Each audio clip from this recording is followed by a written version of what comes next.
Welcome to Unity Through Diversity. I am your host, Gina Anayana. Unity Through Diversity is a podcast where we acknowledge and celebrate individuals' unique soul gifts through each guest's personal story in order to empower and encourage you to recognize and reclaim the uniqueness in your own soul frequencies. So we, as a collective, can truly embrace unity through diversity in our life. Enjoy the podcast. Welcome to this episode of Unity Through Diversity, and I'm your host, Gina Anayana. And in this episode, it's just going to be me and telling the story about myself. The reason I'm doing that is because in the last 17 episodes, I always bring the guests to each of the episode and share their story to empower other people to anchor in their own light and to shine their own light. But I also realized that not all of you know who I am and my life story. And I felt this urge to share my own story so you guys can get a hold of where I come from. And in this episode, I might get a little bit emotional. I just want to warn you guys. And also I want to put a little bit disclaimer in this for this episode, because this is only my experience, my story, how I transform myself from wherever the version I was to the version I am, and also leading to the version I think I want to be. It's not for everybody experience, so do not take it as you know this as a standards or okay how other people should transform their own experience. And also number two, in this episode, because I'm telling my own story, so am I gonna bring up some policies from the home country that I am from, and I do not want you guys to take as a pointing finger or blame this country or this family or this specific person. It's not about any organization, any country, or any specific person. This is an experience, and this is my experience. So I just want you guys be mindful that to just respect the certain rules, or just give this acknowledgement of this is my personal experience, and for me to be here to share my own story from my own perspective. And I just want to say thank you guys so much. And without overdue, I'm gonna dive into my own story. Okay, so again, my name is Gina Anayana. I was born and raised in China, and now because this episode is gonna release on my birthday, so I just want to be honest with you guys, and I'm gonna tell you how old am I, because the year I was born has a specific meaning, because it will tell you guys the whole story, whole background of my transformation journey, because it's all related to the year I was born or the period of time I was born. So on Wednesday, which is this episode going to be released, I will be 39. So 39 years ago, I was born in China, a city called Suzhou. If this is a large area, if you want to be more even specific, because I know this episode might be some my Chinese brother and sister going to listen to this podcast. So I'm from Zhangjiagang, which is from Suzhou, which is from Jiangsu province, which is in China. And this place is an hour and a half from Shanghai. I born on June 22nd, 5:30 a.m. Now the point is there's two parts of this how I chose to be born. The part number one is the year I was born. It's 1983. If you are Chinese, if you know a little bit about this one-child policy in China at that time, so you will understand what it feels like, or get a hold of feeling of what it feels like to born as a second child as a girl. I want to give you guys a little bit background. Don't quote on me that. I just only can tell you my experience. So certain policies, the details, I probably not going to be 100% accurate on that. So I have a sister. She's 4 years older than me. She's born in 1979. So that time, after she was born in China, we started to carrying out this one-child policy to lower, or how to say that, try to decrease the population because it's too many people. So after she was born, actually in China, we started this one-child policy. And you are now allowed to have a second child. This is background number one. Background number two is that time in China, for some reason, maybe you guys can tell me why, the family started to wanting have more male because maybe they can work more, maybe they needed more labor, so they would tend to have boys over girls.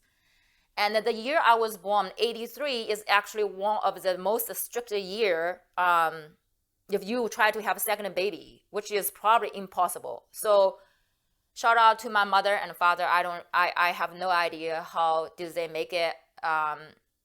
From later, I asked my parents, I was like, how can you hide from government that, you're pregnant, you barely gonna pop. How do you make it? They're like, it just happened. Maybe she was stay at home more and try to have a second child. And of course, that time they tried to have a boy because obviously my sister older, right, 4 years older than me.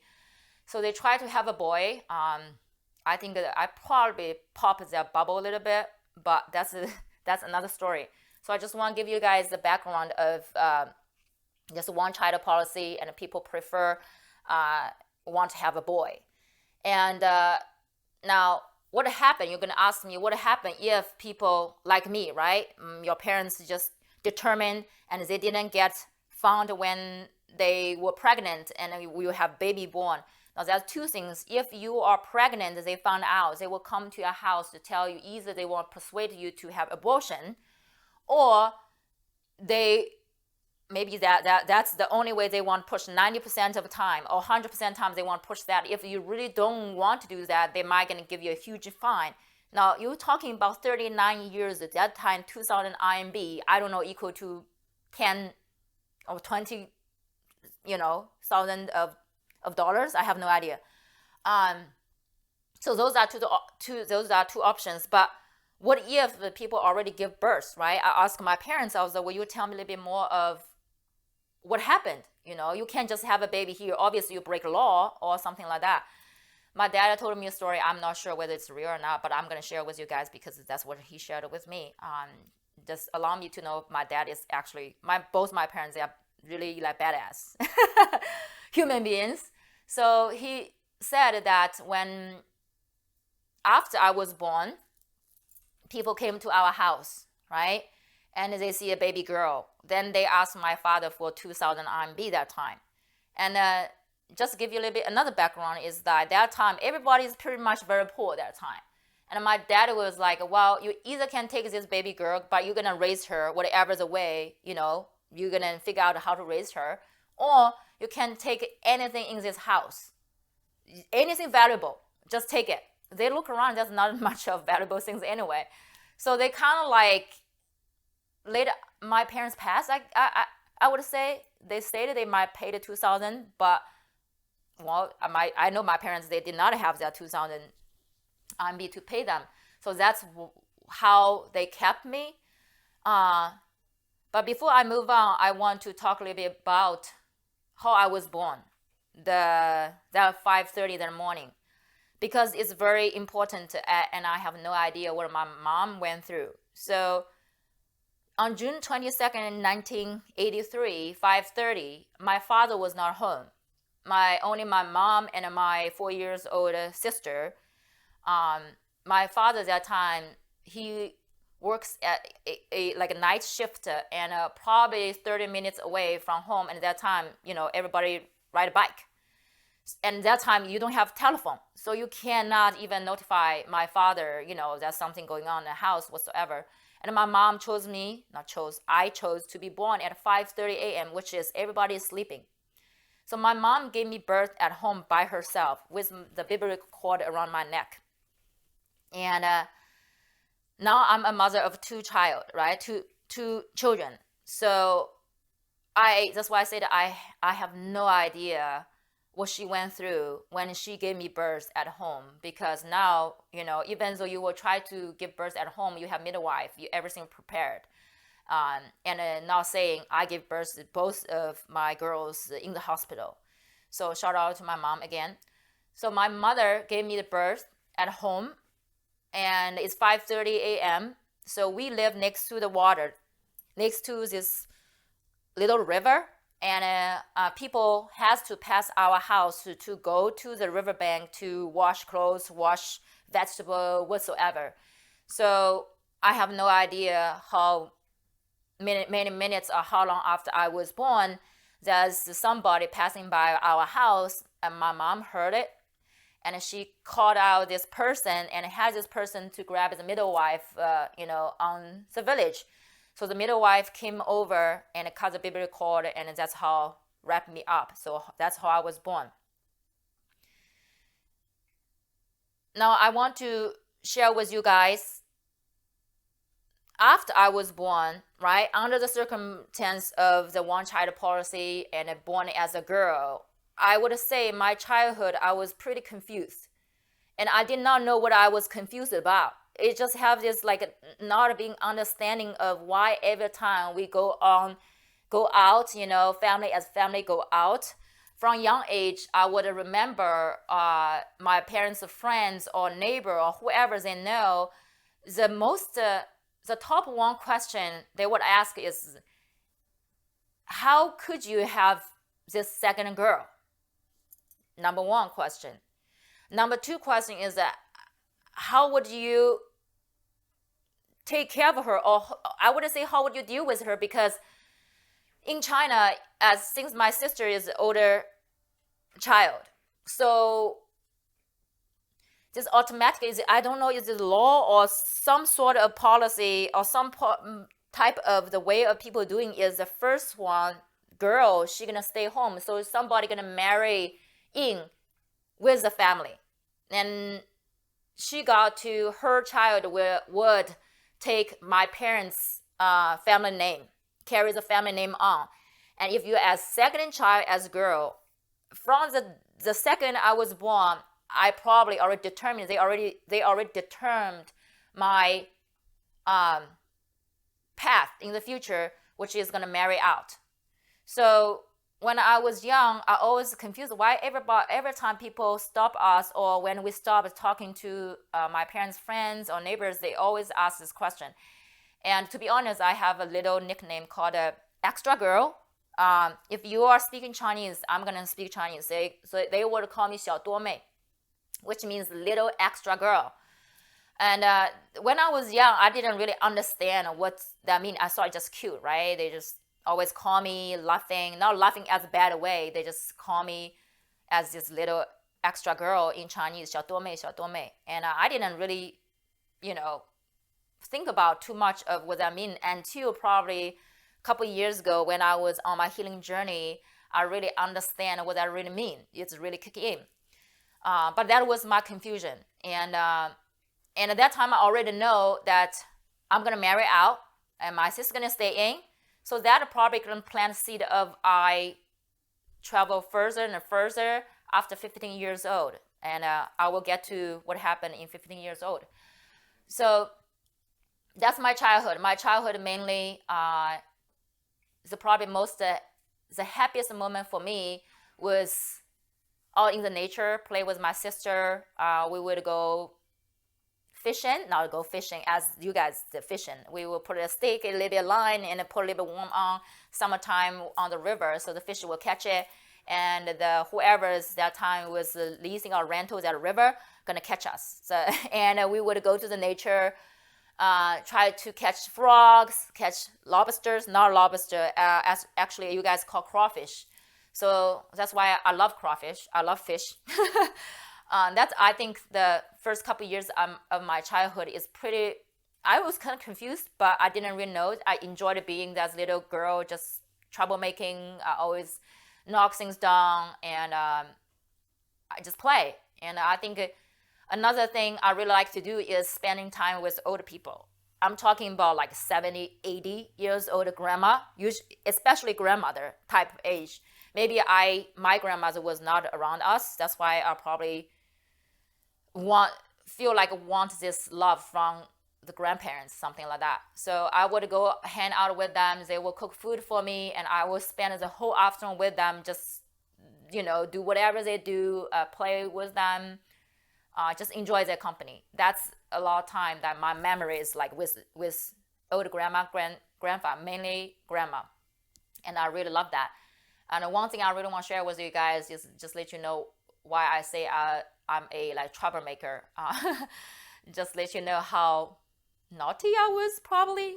I knocked down things all the time at home. I like to play hide and seek, and I will climb top of certain things and knock down things. That's pretty normal. But when I play with, go hang out with grandmothers, on our village, I remember one time I was at my mom's mom, which is grandmother, village. They are probably an hour away from where my parents lived. So I will go there. I remember it's summertime and evening time. I took a grandma out for a walk, and she's on the walker, like those things walker. And I think I got distracted a little bit, and I think I left her outside in the like countryside on the small road. I felt so bad. I think that time I probably did not even go back because I feel ashamed that actually I took her out and then took her back, didn't take her back. I still remember that, but that's something I did one time. And also another time when I was 6 years old, or 5, 6 years old, I was in kindergarten. One afternoon, Tuesday, Wednesday, I don't remember. I took probably 5, 6 girls out to play next to a river. We played dirt, and we didn't get back until 3, 4 hours later. When we got back to school, our teacher was so upset, and we got punished. And we had our hands, like she will use a ruler, have our palm face up, and hit our, palms. That I was like, wow, that probably is the first time in my life got punished for having fun. Obviously I understand that she's, probably worried about our safety, right? Take people out, but I think that's related to a belief system. Is like if every time I have fun, I will get punished. So I will not allow myself to have fun. So this is one of the reason I tell you guys so many is because every this kind of event, they are either a healing point, which is there some trauma there that already planted a seed in your life, and then later when you grow older, a lot of things happening or you caught in is based on this memory. And you have no idea after 20 years, 30 years, even decades later, like why every time you go and have fun, you have something inside of your heart is like something you get very like nervous, something something gonna happen, but you do not know where they come from. And the reason why I share with you guys is because until probably last year, I did not connect the dot. It was why every time I having fun, I become a little bit nervous, always feel something gonna happen, and always kind of stop myself in why I was really having fun. I will cut it off. And I did not connect until last year. I realized that was from my 5, 6 years older me, took the people out and got punished by our teacher. That's the seed already planted, okay?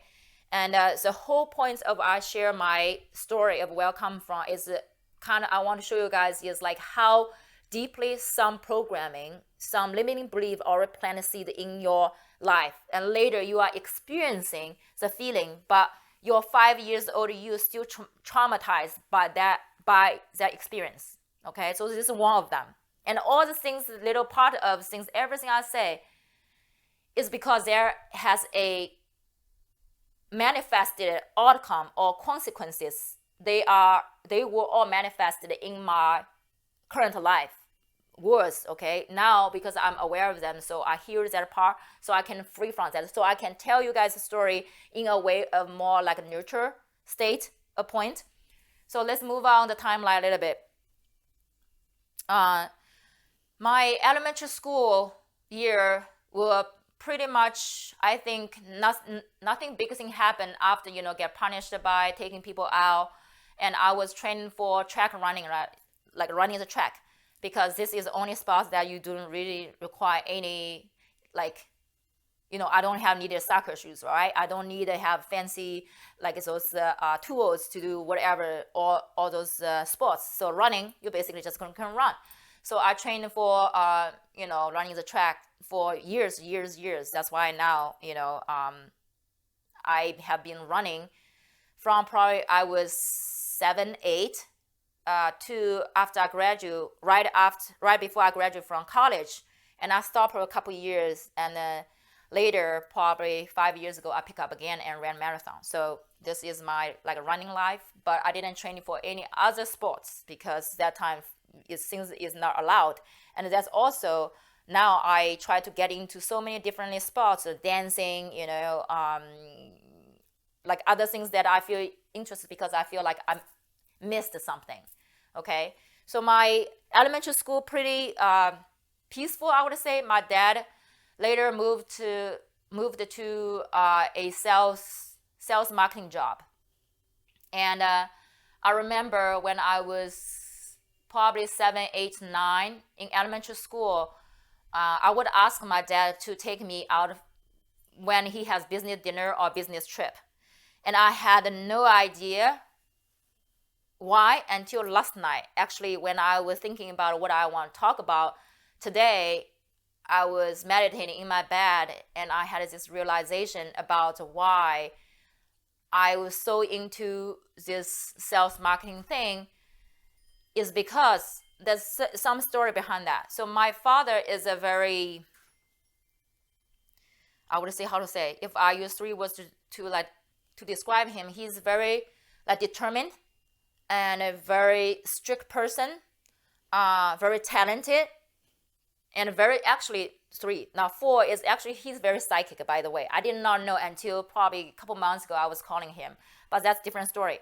So let's back to my father's salesperson story. So he worked for a company for probably 5, 6 years as sales marketing person, and he's very smart, very talented. He's good at communication. He knows what he's doing in the business world. He knows how to communicating with people. He knows how to sell stuff. He knows how to persuade other people. And I would tag along. I would sit at the business dinner table just listening to them talking for 3, 4 hours for whatever they were talking about. But I was so into that. And later I asked myself, how would, now if you have girls, right? If you have kids, you take your 6 years old girl out there or 7 years old girl out there, I can guarantee they probably not going to sit for 4 hours just sitting there listening to your talk without even come to bothering you. And I was like, to the point, I understand probably that time was not normal for a lot of kids, but I was just so into whatever they're talking about. And that probably lasted, not say a couple years every time when my dad had business dinner or business trip, I would go. But I remember a couple times I go out there, go to business dinner or even business meeting. And somehow they allow me to be there. And I had a great time. But what I connected last night was later my dad actually fired. Or maybe, no, actually he's not fired. Actually, he kind of quit because so from him, it's like unfair treatment or whatever, he's doing too well, people get jealous whatsoever, and he's just like, my dad is like have short temper or short, how you guys call it, short patience or bad temper whatsoever. People, the kids in the village, they are scared of my father because when he's not talking, looking into your eyes, the kids just so scared, so people are so scared of my father. When I was little, everybody knows that my dad is kind of like a very strict person. So he's just like, screw you, I'm going to quit. So he quit. And I think that left some, how to say that? Some trauma for him is that people don't see him. People didn't see him for his talent. And he felt he did not fulfill where his talent meant to, because after that he became a farmer. So he leased, I have no idea in English is how many acres of land to grow like rice and grow vegetables, mainly rice, because in this way you can take it to the factory, and just sell for the money. But because his career shifted at that time, it shifted our life. But let me complete the connection I got from last night. Is like later after I was graduated from college, 2021, my major was Chinese actually. So when I was graduate, I supposed to be secretary or this, how to say that? Yes, secretary, or you will be the assistant for certain, managers, or for some sales department, whatever the department could be. I took that for my first job. Was a sales assistant for a big furniture company that is huge actually in China. And I was the sales assistant for 4-5 months, and I did my job well, but somehow I felt this calling to be a salesperson. And at that time, the sales managers, like, because there's no female on the sales team back 2004, and he will not allow me to be on the sales team. So I was like, okay, if you do not want me to be a salesperson, I'm going to quit. I'm going to go to find a small company. I'm going to be the salesperson. And I did.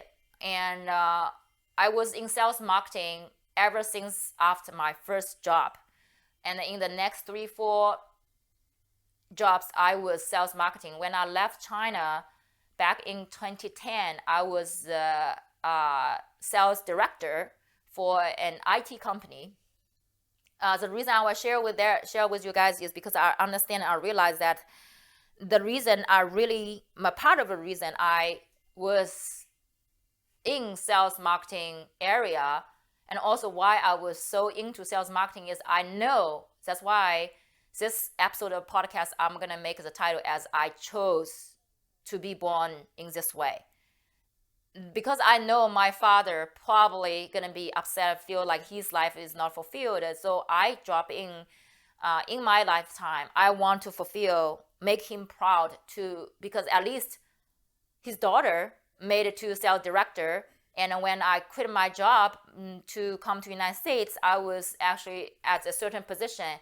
And I think I made him proud.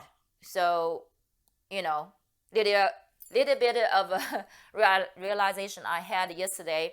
And my dad did feel proud a certain way, even though he never talked about that. Okay. So let's backtrack the timeline like a little bit, right? I kind of mentioned it before. After he just quit, his personality actually shifted, and our life also shifted. Before he was working for that company, every time he back from business trip, he always bring snacks home, and me and my sister would help him to count all the receipts and put things together.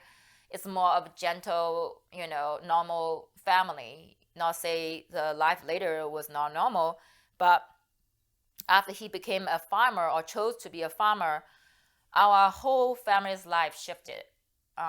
He would actually demand us to work in the field. If the weekends, besides our homework, all the memory I have was working in the field.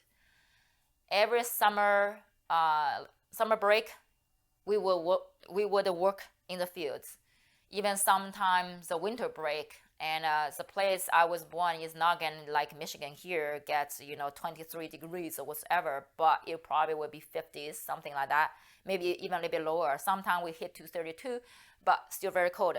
And I had until 2 years ago, I feel like I had some memory was really blur, because I don't really remember much, but I remember the feeling felt I was forced to do something. Feels like I was a slave because I didn't feel the love from them, especially from my father, because he would yell if, let's say morning time, 5:30, if he wants you to wake up at certain time to do certain things, and you just kind of sleep in, not say sleep in. If you didn't get up in 10 minutes, he will kind of yelling from downstairs, like will say certain words like lazy or whatsoever. And later I know they're called verbally, what's that you call it? It's not really feeling good. He will not physically do anything, hurt you. But now, because I was talking about physical and also just like verbally, I do remember when I was 5 years old. It's my fault. It's totally my fault. But that's the only time my father kind of hit me. Is because I actually really did something bad. So he smoked. So he has the cigarettes, putting this jar. But I was just curious. I was 5 years old. I was just like, oh, guys smoke. That's cool. I want to kind of try it. And I think one of his business trip, he probably left 4 or 5 days, whatever. And me and my sister, we would just steal his cigarettes and pretend we smoke. And when he came home, he realized, obviously it's missing. And he was so upset because that time cigarettes obviously is really expensive, So he actually, slapped my face. And that was the first time. Hopefully this last time, but so far he has not. But the reason I will share with you guys is like, I don't feel ashamed, even though I felt it was really that time I know I did something wrong, and my curiosity just getting in the way. That's why I shared it with you guys earlier. Probably my parents will think I'm naughty. I always the troublemaker. I always get into things, stuff like that. So this is one of the story. I just want to back up the I was talking about before. So let's back to this farmer thing. My memory, I feel this sorrow feeling of not have this freedom to do what we want to do. Not talking about family vacation, family time, but from probably 12 to 17, maybe 18. Like from 15 to 17, 18, my memory is really blurred because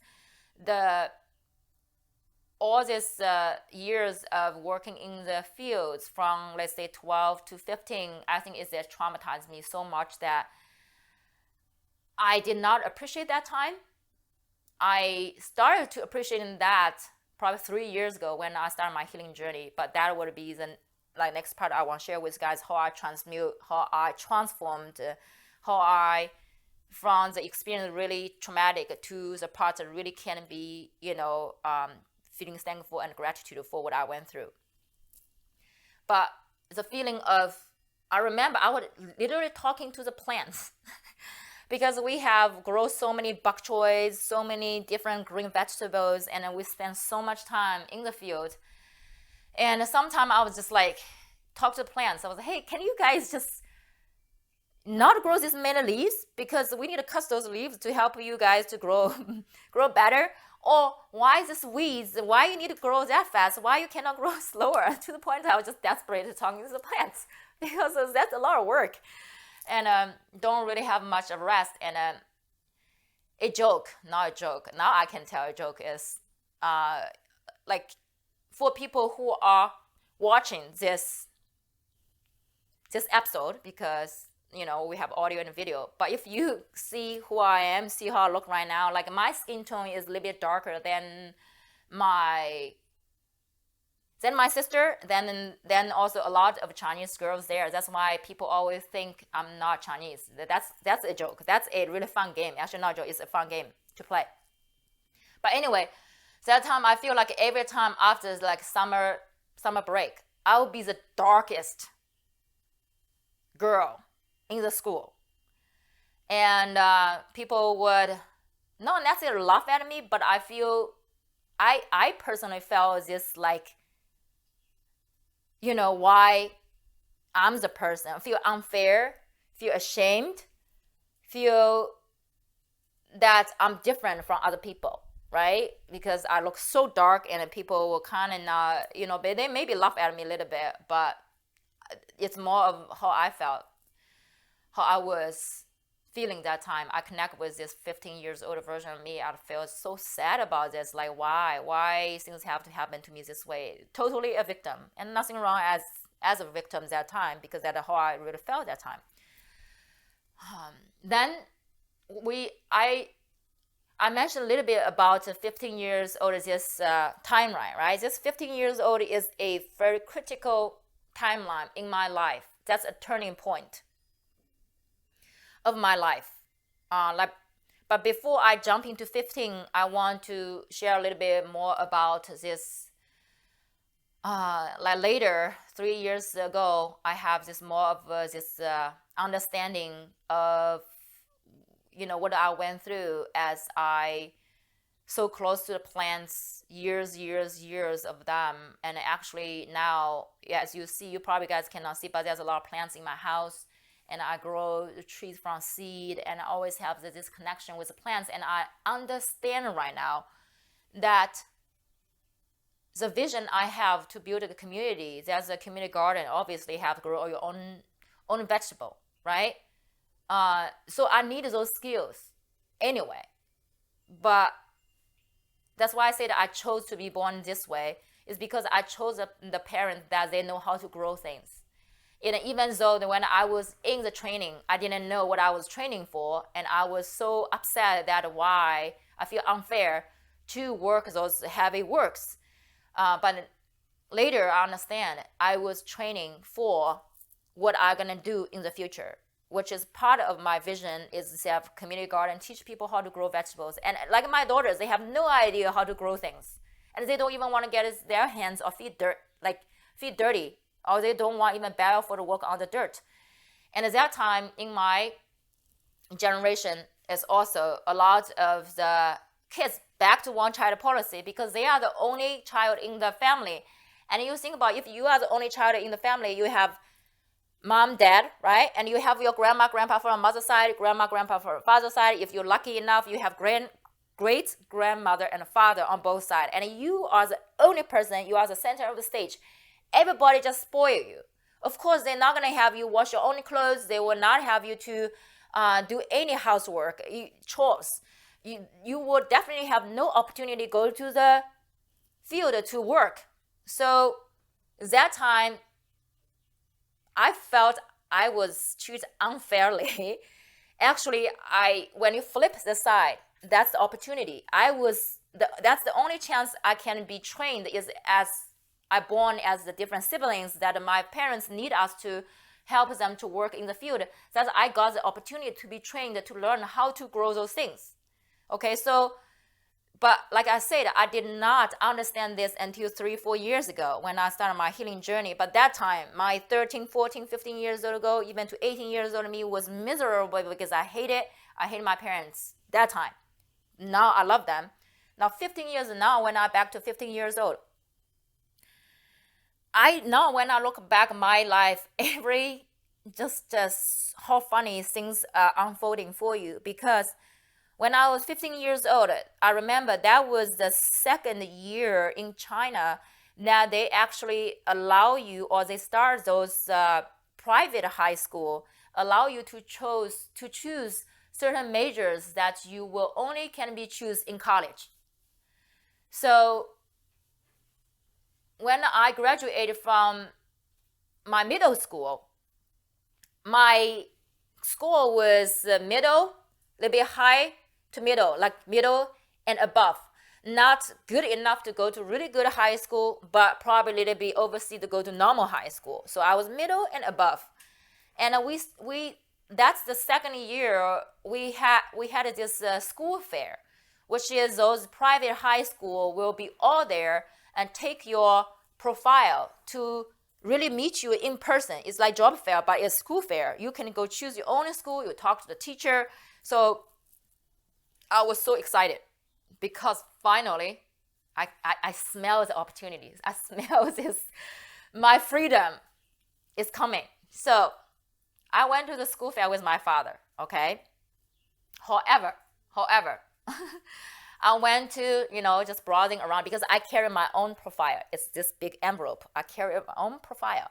When my dad was still browsing here, browsing there, check the school, and I found one school. It's like an hour and a half away from the city I was living. And without his permission, I hand over the profile. And of course, I get a slip, right? Then I take that slip to show my dad. My dad was mad. He was angry, mad, upset, disappointed. however you name it. He just left me at the school fair, left by himself, and then went home. And well, I was 15 years old, right? For you to go to school, go to high school, private high school, you need your parents to pay for it. It's not like United States, 15 years old, you can take a part-time job. That in China, you don't even have the concept as a part-time job, by the way. So I went home. I was kind of a little bit nervous. He probably didn't talk to me for a couple of days, and he would not send me to the school because I need to pay the tuition, right? The date is the date you need to be at school is approaching, and our relationship get really intensified because this is my first time in my life that I always say no to my dad, but my dad will not listen. He will still have us to do whatever he wants us to do.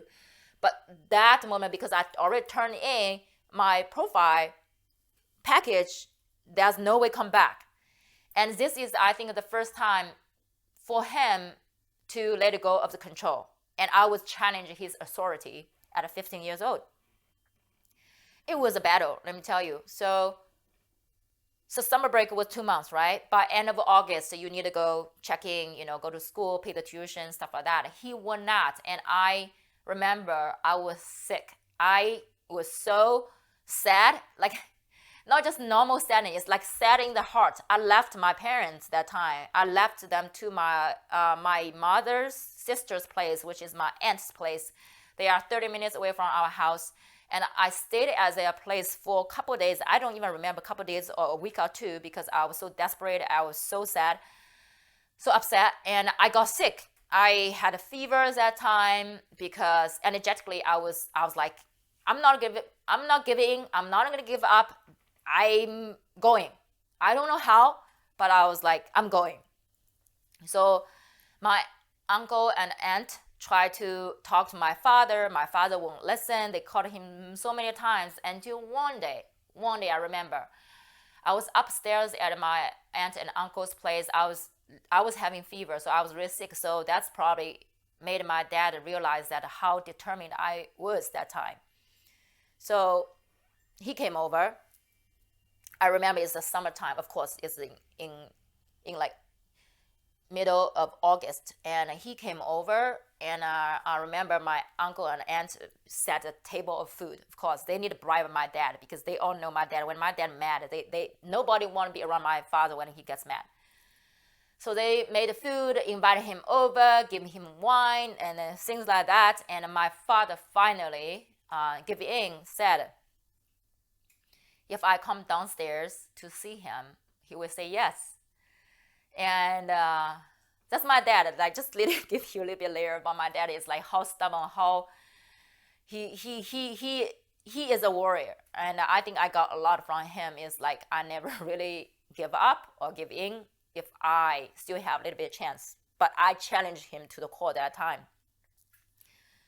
So I was like, okay, what am I gonna lose, right? I'm already fighting with him for 2 months. So I was sick. I went downstairs, and he just looked at me. I forgot what he said, or maybe he even said anything, but he finally gave in, like, and also support me to go to high school. And that's how I went to high school. And that's my first step to move away from my parents. I succeeded, but I fought very hard. And the same thing, same scenario happened a couple times, actually. So for the long story short, just let you know what I went through with him. After the 3 years of high school, of course, every summer, winter break, we will come back home. We'll work for him. And I will be the first person. If the school say, hey, this is first day you can come to school, I always the first person get to school. And if the school says this is last day that you have to leave school by this day, I will be the last person like leave the school. Just let you know how unwillingly I want to be home with living in the same roof with them. 3 years later, I don't really remember much of the high school's relationship with them. Basically, I know that I need to be home at certain dates to work in the field or whatever, stuff like that. I try to not get him mad because I still need his help to support me to finish the high school or potentially college, because I go to private high school. It's a different system. You go to the normal high school.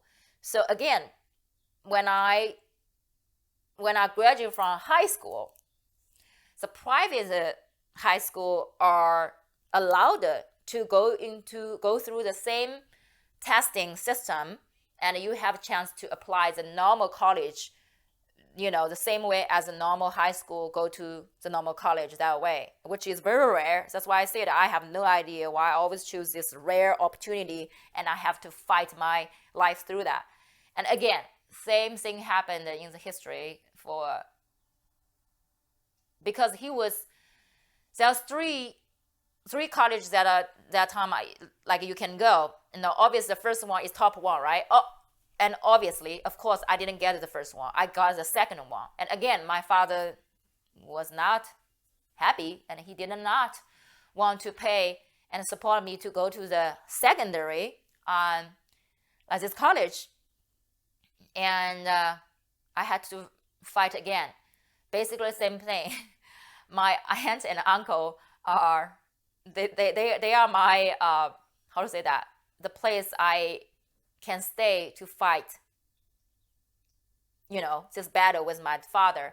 And I did the same thing. I went there. I did not get sick that time, but obviously I already win one time. I kind of know I would win, but I have no idea. My father is the most unpredictable person in the whole world, I would say. And finally he gave in. Obviously I went to college.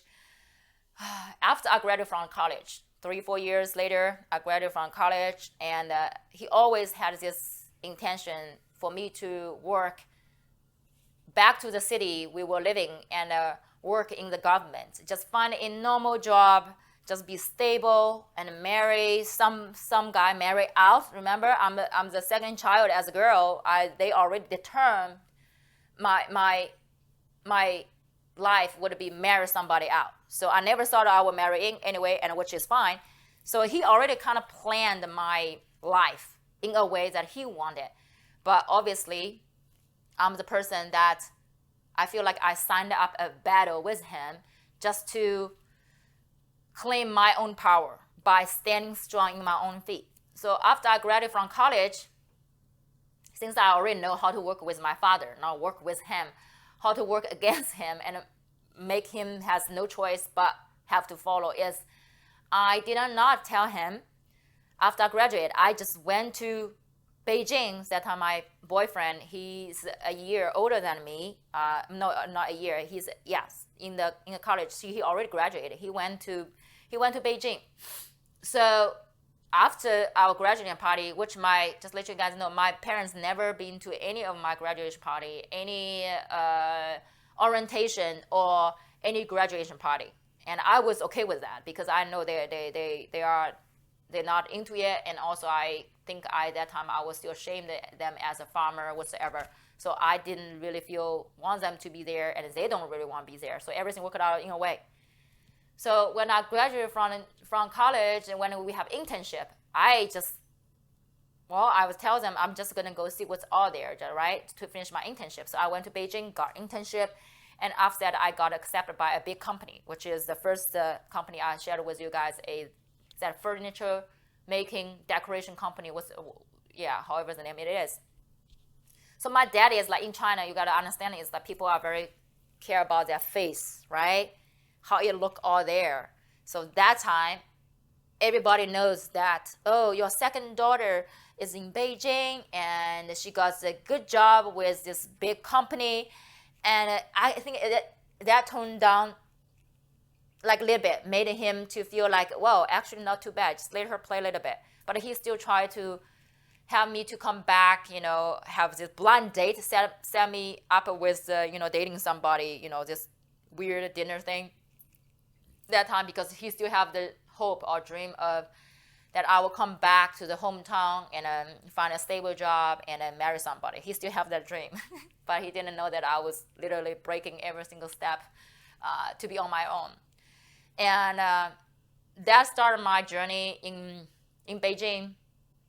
And the second, I already shared my first job. The second job, I started working for a tourism company that I was a salesperson, carried in, just started with sales. And from there, 2 years later, I moved to different company, which is China Tourism is a government, right? China Tourism is government. So the company is underneath, belong to China Tourism. Worked there for a couple of years, and my last job before I came to the United States was a sales director in an IT company, which I also shared as well. So I was in sales marketing for 7 years before I came here. And I know there's probably a lot of things in those years, but I feel called to just jump to my life, or when I made the decision to come here in United States and in Michigan, in Saginaw. That's another story, like story after story, right? We're all here to tell the story. So it was like 2008, 2009, that time the econ just hit the bottom, right? And in China, again, I was the only female in the management team as sales director, and I was 27 years old. And I realized that I wouldn't be able to move any higher position-wise because of my age, because of the setting of the company. So one of my best friend that time in Beijing, she's kind of similar as me. She only has, in her family, she's the only child. So she wanted to study abroad. And with her help, she actually left a year before me. She came to Michigan. She chose Saginaw Valley. And I actually, after one semester she left, I also applied the same school as VSU, and I got the offer, or what's that called? I-21, right? I-21.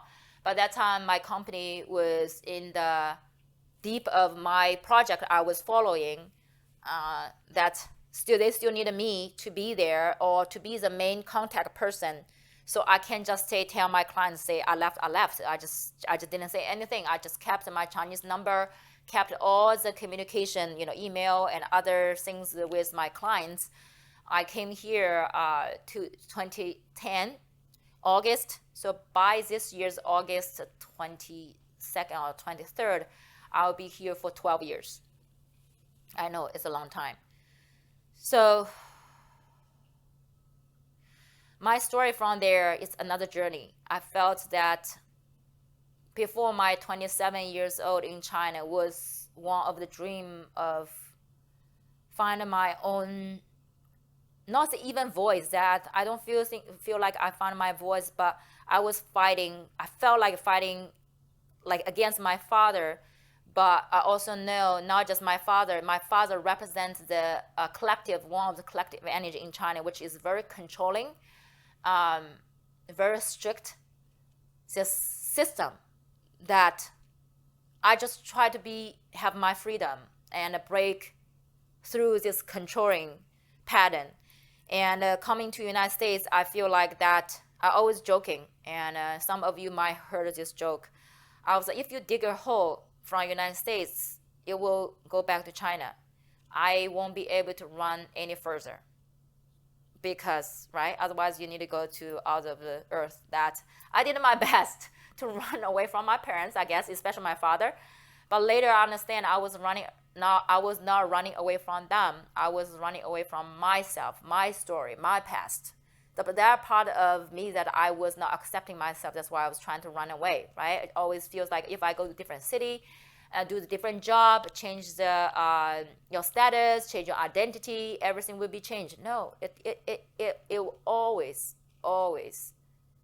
follow you until one day you look into the eyes, right? Now, when I moved here back 2010, I have not. I'm still kind of like, I had no idea I was in a different journey, in different stage of my journey. I came here. Now I don't have to deal with my the energy in collectively in China, which was the female management team, right? And I don't have to deal one-child policy, and I don't have to deal with my father controlling, because I'm really out of nowhere that he could not even find me. He can just come to get me, or call me to say anything because it's like international call, and I don't think he knows even how to make international call. So I seems like I'm be free from a lot of things, but I was also learning ever since I moved here. I learned so many other lessons, which probably I know that I chose to learn those lessons. And lesson number one was actually the betrayal from your best friend, right? You, like, first of all, you know your story, you kind of try to run away your own story, how you were born, right? And then when I came to United States, this best friend, after I got here, actually she didn't pick me up from the airport, and she showed up a week later, and 2 months later she told me she has some mental things going on. Then 3 months later she moved out of Saginaw, moved to Chicago. Then she's kind of totally disappeared in my life. It took me 2 or 3 years to even understand what's going on. I was so confused. I was, she probably is the only person I really trust that time. It was a big hit for me. And not only that, when I left China, I had to sell one of our apartments my father gave me. In China, also a little bit like background. My parents used to have their own house, just like here. You have your own yard, backyard, own little bit, maybe 1 acre or 2 acres of land. But at a certain time, Chinese government tried to they try to restructure the city. So they will move you to live concentrated in this building or somewhere to be this like residential area, and they will restructure the city to build whatever they want to build. So my parents moved into an apartment, but that time for the square feet, or here called square feet of the space we have, we got 3 apartments. So in order to lower the taxes, right? You guys do that too. So when my father got 3 apartments, they kept 1, and he gave each, give me 1 and give my sister 1. So those apartments are on our names, basically as a inheritance from him. So when I come to United States, from my salary in China, of course I can pay part of the tuition here, but since we are as international student here, we pay 3 times more than the local students, and depends on which college you go to, right? So for me to fully cover my 3 years or 2 years or however long I need to finish my study here, it's a lot of money. So it's another fight to talk to my dad to actually sell their apartment. And because I had to leave summer of 2010, the house was still in the process of selling. So I authorized him to take care of all the selling part. So probably a year after I got here, he gave me part of the money. He sold the apartment and used the rest money. He didn't tell me. He used to invest certain things, and by the time I realized that, he lost all the money. So I just went through my best friend. Then, because of my father's choices, I know it's a part from him, but he gave to me whatsoever, right? Like we don't want to get details, but because of that, I almost could not graduate from college. And luckily, you always have people to support you when you meant to finish something. And I had this little sister from my same hometown.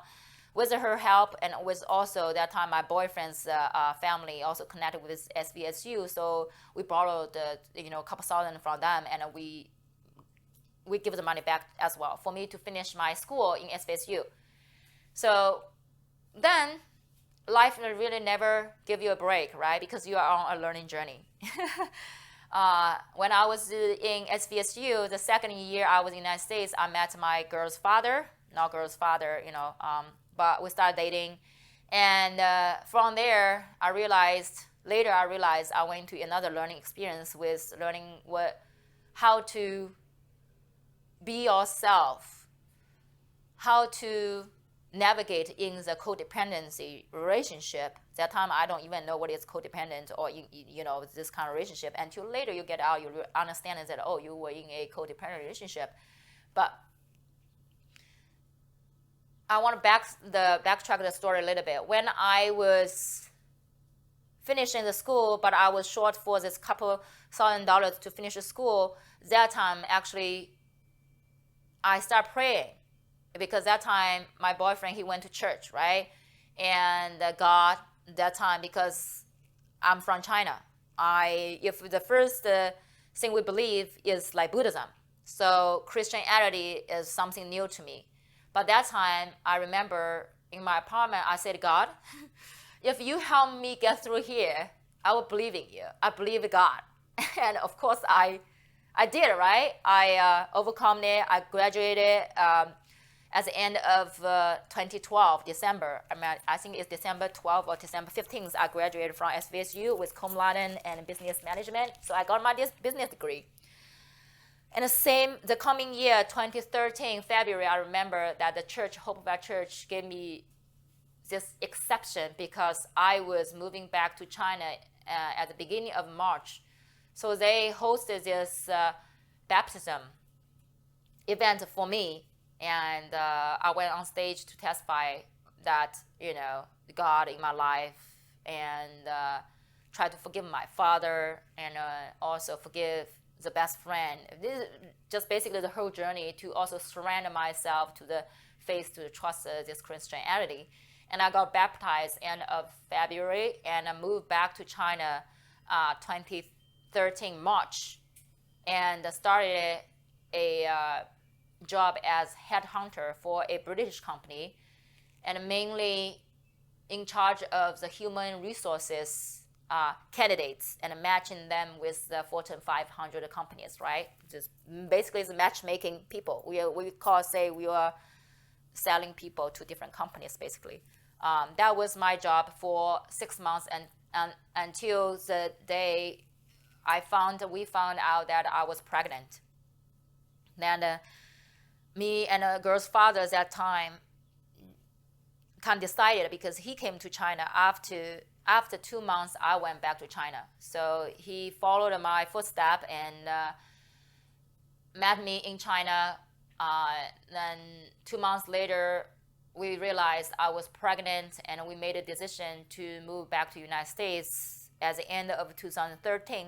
And 2014, our first baby girl born in January.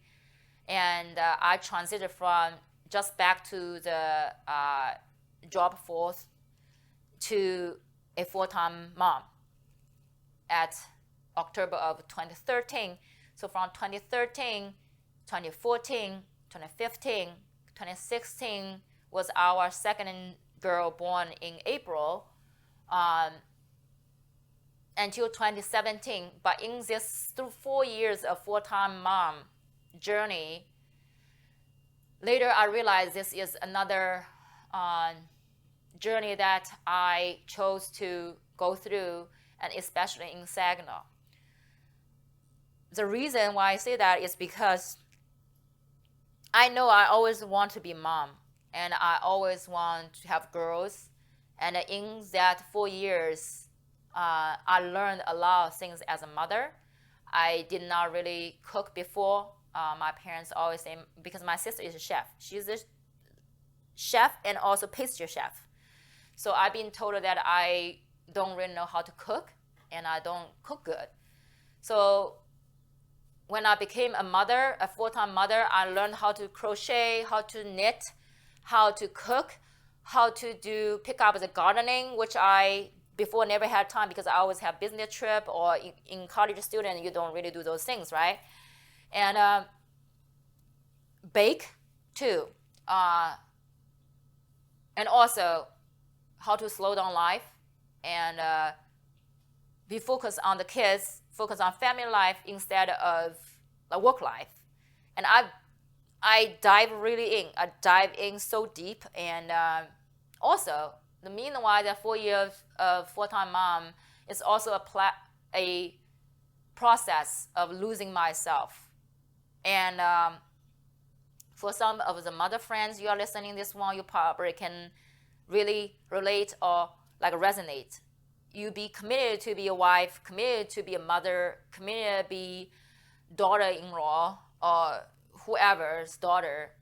You give so many things to the family until one day, because you compromise, right? especially you are not making any income from, because you're a full-time mom, you don't have any financial income coming in, your husband is the only income source. For some reason, I think it's very interesting. I think this is a collective trauma or collective programming, that if you don't make money, you have less voice in family situation, or any situation. It's like somehow money is associated with your voice, money is associated with power, money is associated with everything, like money associated with everything. So the being full-time mom for that 4 years, I literally feel like I was losing every single thing. And I tend to be more compromised or sacrifice, or tend to push my own boundary, for family events, for whatever people say, because they think you're a mother, you just should do the mother thing, do the wife thing, do the daughter-in-law thing. That's your own job. That's your only purpose in the life. And I know that time I was like, knowing that this motherhood taught me so many things, and I learned so many things. However, I also know there's something more. There is something more. I don't know what is this more. I just felt that like I'm here being a human being. There's something more than just be a mother. I love to be a mother. I'm still gonna be a mother. I'm always gonna be a mother, right? But there's more than being a mother, being a wife, being a daughter-in-law. What about myself? Who is Gina? Who am I? I have no freaking idea at that time. And at that time, I just realized, okay, if you do not know who you are, you cannot always be somebody. You know that I lost my own identity, and I don't know who I am anymore. I'm completely lost. And when you realize you're completely lost, you have a sense of finding yourself.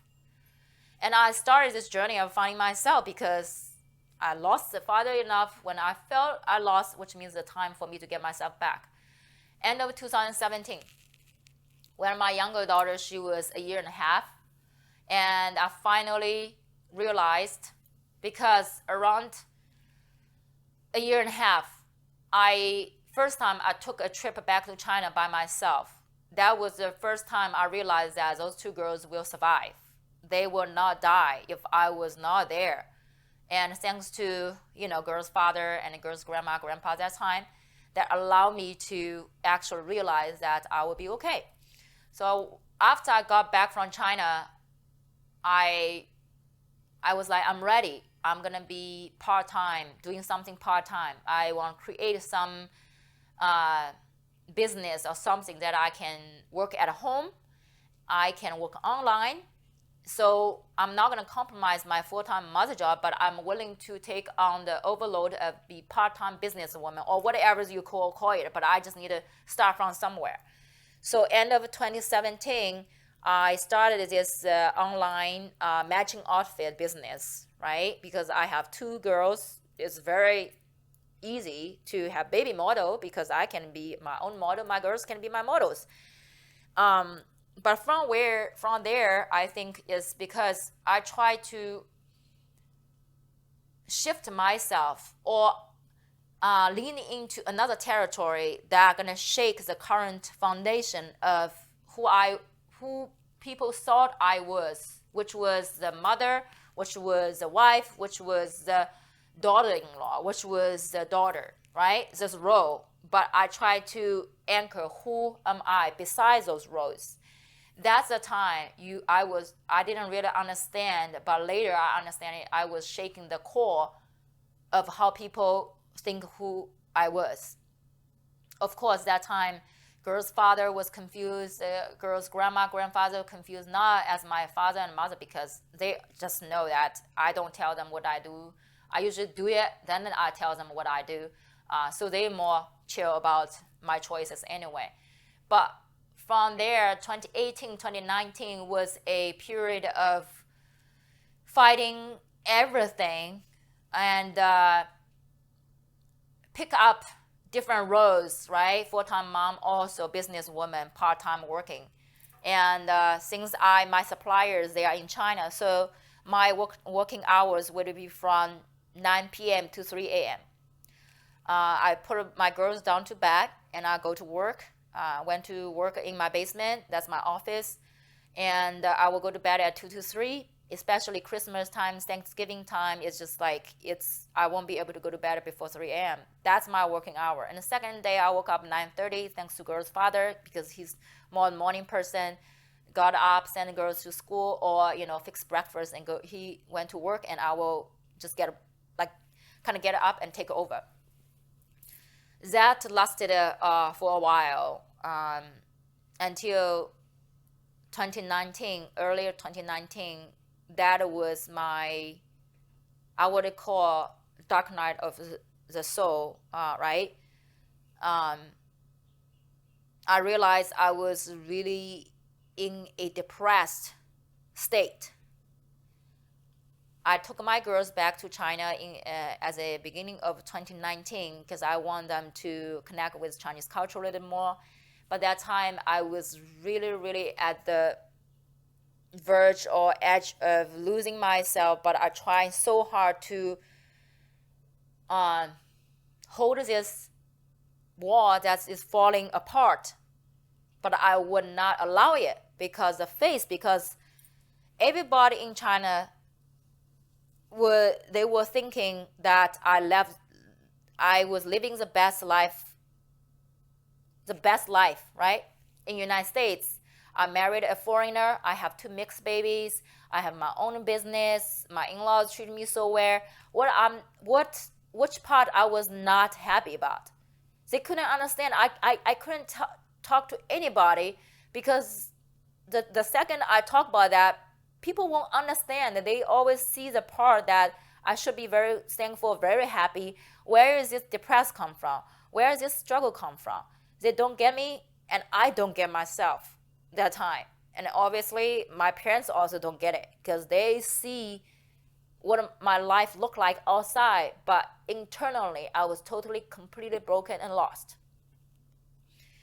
And when I took my girls back to China for 6 weeks, that was the moment I was just like, outside I was smiling every day, posting pictures, but inside I was bleeding and broken, and I had the suicidal thoughts of checking out, just like, I'm done, I cannot do this anymore.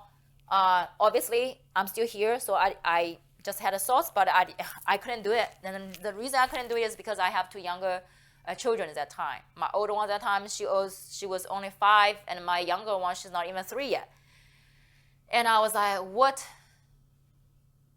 they would do if I leave this time? Obviously, I can't. And when I back from China, I took my father back as well. I think it's beginning of April or beginning of May, that he stayed for 4 months. That 4 months actually forced me check out, and not say check out as dying, whatever. They forced me to actually leave the home environment for a little bit, because that time my relationship with girl's father is already boiling to certain points. I don't know how to navigate and how to make this decision, what's going on. And I have another man, which is my father, is probably the hardest person I can get along in the whole world, in my household. So I was like, no way, I need to just leave as a weekend. So I will go down Troy. I have a friend, her name is T. She probably gonna listen to this podcast or watch this podcast in certain points. I just want to say thank you. That time I will go down there. We will do race, right? We run the race. We will bike. And I think the same time in the summer, I start to read this book called Maybe It's You. It's not here, probably in some room on my bookshelf, called Maybe It's You. And in that book, it helped me to understand that certain things in my personality, they must from somewhere. Some are from my father's side, some are from mother's side. That's basically, that book is help you to navigate, what are some personality traits are from your father's side, what are from mother's side. That helped me to kind of pull a lot of things out of my energy field, instead of to identify, I am this person, I am this. I realize that I am not, but I am experiencing that. That was the first book probably get me some understanding to analyze, I want to learn every single bit about this being, which is I do not even understand myself. That 4 months my father was here, that actually helped my girl's father to step in when I check out to do the race, to do the bike ride, to get myself back, because I was just literally cannot handle that anymore. So he stepped in to be more comfortable, take care of the girls. And it also, that 4 months my dad was here, even though our relationship was not that close, but it brought a lot of memory back to my life with how we used to get along when we were in China. Because you guys don't know, I left when I was 15, right? From 15 to 21, that's 6 years. I only go home from summer break and winter break, right? After 21 to like 31, I was not home at all. I don't really go home. And every time I go home, I only go home for 3 days. And every time past 3 days, me and my father would always get into fights. And including when 2017, when I took my older daughter back to China when she was not even 2, the third day we had a fight. So now you got to understand, I have this older man living under my own roof and challenged me every single aspect. It was reliving. It's not 4 days, it's 4 months. It was a challenge. It brought up so many feelings, traumas, all the things from my childhood. So when he left the beginning of September, and at that time, like I said, I was reading that book. And also, that time, my girl's father went to Washington, D.C. for a training class for his hair thing. He came home, he put out this podcast from Aubrey Marcus. And obviously, some of you know that that was a community I was heavily involved in 2020 and 2021, and not as much 2021, but 2020 I was heavily involved with this community. But he put this podcast on, he felt called to. Well, at that time my dad was still here. I remember that one evening he said, Gina, can I put one podcast on for you? I was, of course, sure. I was in the kitchen. So he put on. Now, when I look back, when I think back, it was not the content, it was his voice. Something about his voice. The second day I asked him, I was like, can you send me this full name of this person? I want to check out his podcast. So he sent to me, my girl's father sent to me the second day, and I know who he is, and I went on the Apple podcast and found his podcast. And I was scrolling down about those podcasts. And the first one I listened was from Paul Selig. He's a channeler, okay? And the way he's channeling is very interesting. He was rambling and very fast, and also say it again in a slow pace. And I was never heard anybody doing things like that. It just catch my interest. I was curious about who he is. And that time he probably has 5 books already, channeled books already released on the market. I bought all of them. I bought all 5 of them, and I started to read his first book, which is named called I Am a Word, I think, W-O-R-D, I Am a Word. And I was reading that book. That was September, right after my dad left.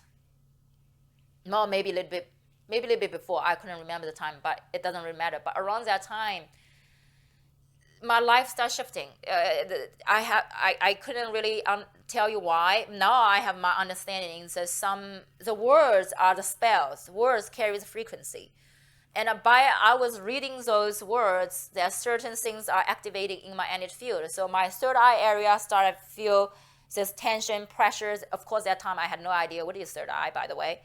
And my hands started tinkling. I would feel wind around me. My heart was beeping so fast, I sort of almost felt do I have heart problem, because I have watched that time. Normally my heart rate is 68, 65. My heart rate tend to be really low, but along the day your heart rate will jump to 123. It's almost doubled my heart rate, and I had no idea what's going on. I have this intense pressure on my heart and tightness. My journey started from there. Okay, then I started getting into, like I said before, I want to know every single thing about me from that book. Maybe it's you, right? So I was like, who am I then? If I embody the traits from my mother, embody traits from my father, so let me to understand and start myself completely. So early 2020, right? End of 2019, I joined Fit for Service. This group of people, we are focusing on the mentally fit, spiritual fit, financial fit, and physically fit. So basically, fit for service. You need to be yourself, be fit, then you can be in service, right? So this is a really good concept. I was like, yeah, that's cool. I want to learn myself. So with this group of people, I learned a lot of tools to understand myself, including astrology, including human design, including gene key, maybe more. So I dive deep in of everything that can analyze myself or any healing work that I could get in. So the meanwhile, I get into the shamanic breathwork training with Anahata in Sedona. I got into holographic sound training with Dr. Paul in Austin. And I started Reiki first with Jeff, not with Jeff. Actually, he gave me the first Reiki, crystal Reiki session, helped me to understand what I was going through. So I dived into the Reiki training by myself and get certified. And I started to get into angel card reading to sharpen my intuition. Then the last one I got into was Zeta healing. It's really allow myself to identify where this limiting belief come from. Some are from my parents, some from my own trauma in this lifetime, and some from our ancestors, right? So I learned all those healing modalities during my own self-healing because I want to understand myself. I want to be free. I want to understand why I feel this way, the way I'm feeling, and where that feeling come from. And I want to acknowledge that feeling to release those traumatic feeling, transmute this energy so I can transmute them to peace, love, unity, or joy, blissful, appreciating, whatever you call it. So I can be present, so I can move to the next stage of my life, which is creating things, follow your heart for what you love to do instead of what you told to be doing and what you think you should doing, or what you would pick up from other people tell you should do. So basically, I was trying to understand myself, to break down all these layers, the limiting beliefs, the boxings around me, so I can truly understand who I am. So through those trainings, through my self-healing, I got into all these healing tools, healing training, workshop, and until the time I realized that I didn't go through my own shadow work, inner child work, or core healing, I realized I have all the healing modalities right here. And I realized my relationship with my parents would shifted, that I could talk to my parents, especially my dad, for 2 hours on the phone. And I did nothing on him or with him. I was just doing my own healing work. But when I working on myself, I realized the energy from between me and my father also shifted. The energy between me and my mother also shifted, and the energy between me and my sister also shifted, and also the relationship between me and my girls changed. My relationship with girls' father, with everybody around me, I feel like I went through a transmuting those energies, that shifting from one side and bring myself back to a center, which is the harmony, right? Which is the peace, which is unity with the energy around me, and totally clear myself. And so I can be a clear channel to be in service. But while I was going through my own self-healing, I had no idea I would be the person today, which now the podcast you guys are listening right now is called Unity Through Diversity. That was the idea from back in 2020 when in Georgia, Florida thing happened, when I was still in my healing journey. But that time I'm more aware, was I'm the minority of minority here in the United States. I'm not even U.S. citizen, right? My girls, they are mixed babies. So how can I give them the platform to voice themselves, right, as a minority. So unity through diversity is came from there. And also the inner sensory healing was, I realized everything I'm doing is focusing on the inside of you, the feeling part. It's not the expression, it's more feeling. Are you allow yourself to feeling all these things inside you by acknowledging them? So you can transmute this energy from inside, go within, then your external would definitely shift. That's what I went through. So I'm so into those healing, we call alternative healing modalities for current coin, to better serve people, to support them. Now I'm at the stage of, like today, this podcast is already an hour and 25 minutes in. I feel like I just, from surface level, kind of like tell you guys where I'm come from. But there are so many different layers of this one child policy, how much actually affect my life inside out. And a lot of the things I went through or I was experiencing is all because of this root cause.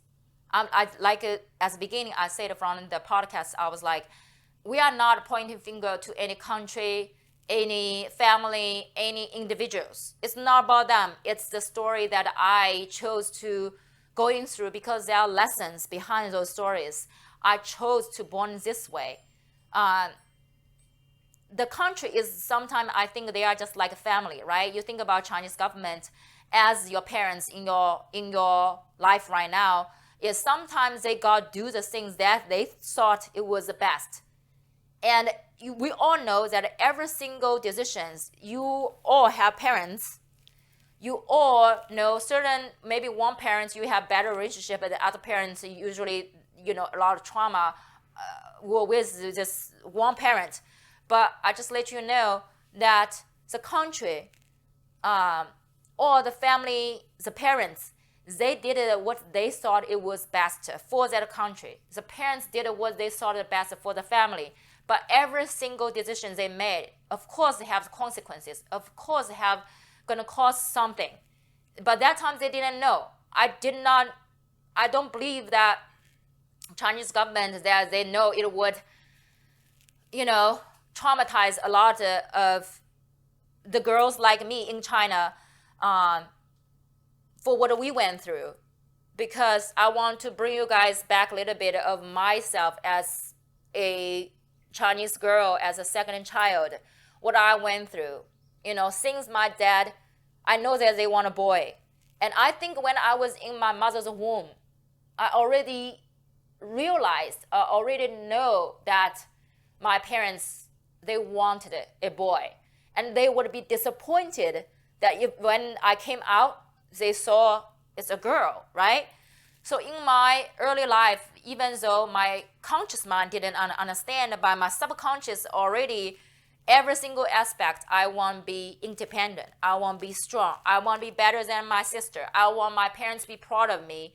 And I want to cause less burden in their life, which means being independent, which means that you do not know, or you will not ask help from other people, because ask help means weak, right? So when I was in my mother's womb, I already know that I might be unwanted, because they want a boy, I'm a girl, I'm unwanted. And I might be unimportant, because again, they already have my sister as the first child. Of course, they're going to put everything on her, because she will be the person, her kids will carry on the family name. I will be the person marry out. I already felt this unimportant, unwanted energy. And I already felt my mother's struggle, her concern, her worries, her scarcity, her terror, that when she's carrying me in her body, that what are we gonna do? How we raise this girl, right? Whether we have enough food and money, and how would the government, are we breaking the law? How people would treat us. It's like, before I was even born, I already absorbing everything from my mother, from my understanding of what's gonna happen after I was born. And of course, during my childhood, right? A lot of scenarios, being questioned by how they had me and what they gonna do with me. When my parents talking with their friends, that's question, that's confusion, and it extra like made me extra feel like I don't want to be a burden. And even though they don't want me, how can I prove myself that I'm worthy? So the unworthiness came in. Whether I'm enough, right? Whether I'm good enough. So I need to fight to prove anything and everything that I'm worthy enough, I'm good enough, and I was deserved to be loved. So there's so many unaware trauma or this hurtful feeling. I don't think the Chinese government at times they realize their goal is they know that we don't have enough resources to feed this many people if we don't cut down the population. That's the only goal they have, but they did not know how it's really make people gonna feel like. It's just like your parents, when your parents, know that they do not have enough food to feed you, they might cut down of your fund to learn the things maybe before you're allowed to learn, have 3 school activities. Now you only have to do 1 or you don't have to do anything, right? So you limit your opportunity to do a lot of things. And then that time when you were young, if your parents did that, you were like, was it because me, right? Because they have extra child now, they have extra mouths to feed. So you will think you are the burden.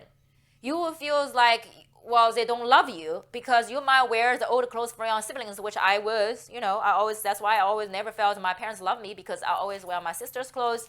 And I always feel like I need to fight for the love. I always need to prove the love. And guess what? If you were doing that for so many years in your life, it become a program. It become a robotic program in your system. When you become adult, when you hit 30s, 20s, 30s, 40s, you don't even know why you're doing certain things in this way, because you've been doing that so long that you even forgot why at the beginning you start doing that, right? So that's what I'm saying is, I'm not talking about why they have this one-child policy. They did what they did. They know what they know at that time, and they did what they know, and they could not do anything that they don't know, right? My parents did what they could. They raised me. They fought hard. They showed me the love, but that time I was not being able to see, because I was picking up all the collective trauma from other people's questioning, from my own perspective, from my own window. That's what I was feeling.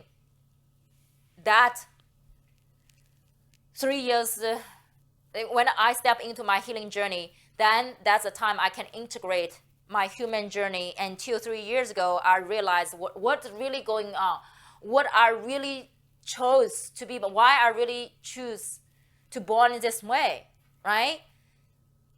Now I want to shift the gear a little bit, because it seems I was all talking about this, like a lot of negativity, a lot of sad experience or whatsoever. But I want to let you know, it's like, once you really see things from this different perspective, the gift and the blessing, the curse and the blessing are same thing.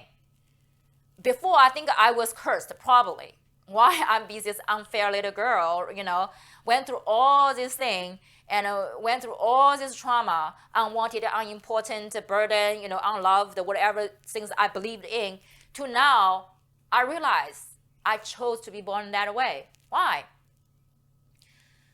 Because I want to know whether I can reclaim my power, which means to be a sovereign being, which means that I'm still gonna do the things I love without people how they see me, without care about how people judge me, without care people how they see me, whether they see me or whether they hear me. None of that. I was literally breaking through all these limiting beliefs to be able to do the things what I love, and anchors this energy, and how to navigate those when people are mad at you, judge you, maybe jealous towards you, maybe hate you. Can I still focus on my vision and do the things that I believe that are gonna work? Do I believe into myself? The strength from within is that your inner strength, your confidence, your self-worth, right? If you feel unworthy, maybe I was learning how to feel worthy inside of me. And if I was proving anybody to prove my worthiness, now I don't need to prove other people. I can be totally free. But what I'm saying is, without this experience, I will not be the person today, right? From the friend like betrayer, I was learning forgiveness. I was, from my dad, made it not a huge mistake, but I almost could not finish in college. I learned how to forgive, how to have compassion for them. Through my one-child policy, through born as a second child as a girl, I was learning that have compassion for my parents. I went through back time to realize what my mom was going through, how much pressure they had to carry on to raise me. I have more compassion towards them. Of course they love me. It's just not the love I thought I was seeing. Oh, this is the way, you gotta tell me this way, you're gonna provide new clothes for me. No. They love me in a more depth way that I could not even understand at that time. I could not even comprehend. And now, through my own healing journey, through go to reconnect with my inner child, with my 5 years version of me, with a 1 month old version of me, with the 7, 8 years old version of me, 15, 20, 30, I reintegrate, I emerge the different version of me to the current version of me. So I take the ownership, I take the responsibility. Because a lot of situations I went through, the marriage I went through, nobody forced me to get married. I wanted to get married. So thanks to girl's father to be so brave to step into this journey with me. And once we feel like it's our time to go back to our own path, we could respect each other to decouple in a way with love and compassion, right? Now, how my relationship with my father and mother and sister shifted is because I understand that after I pay attention to my younger version of me, that really acknowledge the feelings she went through, and I acknowledge that I love her, I accept that version of me. That time, after that, I have more love and compassion towards my parents. I felt their love towards me, and I felt my love towards them. I feel more open, more free. So instead of be a victim of all things you went through, how can you be a creator? Think you are a creator, you create all those things for you to experience that. And the next level is, how can you be a witness for the own creation that you created as a creator, but not as a victim, right? So the title of this podcast will be, I chose to be born this way. And I really felt that I chose it. I might have more story to tell in the future, but I hope this gives you a good understanding of where I came from. I did not born this way as a healer. I did not know I would be healer. And what does healer really mean anyway, right? And I hopefully this story also, my story, give you a little bit empowerment, inspiration of, if you felt certain feeling I was sharing in this podcast, that knowing that you can transform, you can shift your perspective. Everything is your mind. You change your mind, you change your reality, right? So thank you guys for tuning into this episode of Unity Through Diversity. And if you feel that resonate with this podcast, please follow us. You can find us on any platform, the major platform. And if you want to watch the video part of this podcast, go to the YouTube channel. It's called Unity Through Diversity as well. And if you want to reach out to me to share your experience, or you want to be on our podcast to share your story, knowing that your story is very important to empower and encourage other people to step into their power, to know who they truly are, and from sharing your story. Okay, and if you're reach one to me personally, you can find me on Instagram as goddess_intention, and in any other my healing practice called inner sensory healing on Facebook, and I will put all the links below. But thank you guys for tuning in, and please comment below on my YouTube channel, or reach out to me with inner sensory healing or unity through diversity at gmail.com to let me know how do you, any comments and feedback and anything that you want to share with me. And I thank you so much for tuning in this episode, and this episode will release on my birthday, June 22nd, and it's a Wednesday, and I'm born on Wednesday at 11 a.m. Eastern time. So until next time, take care. Love you all.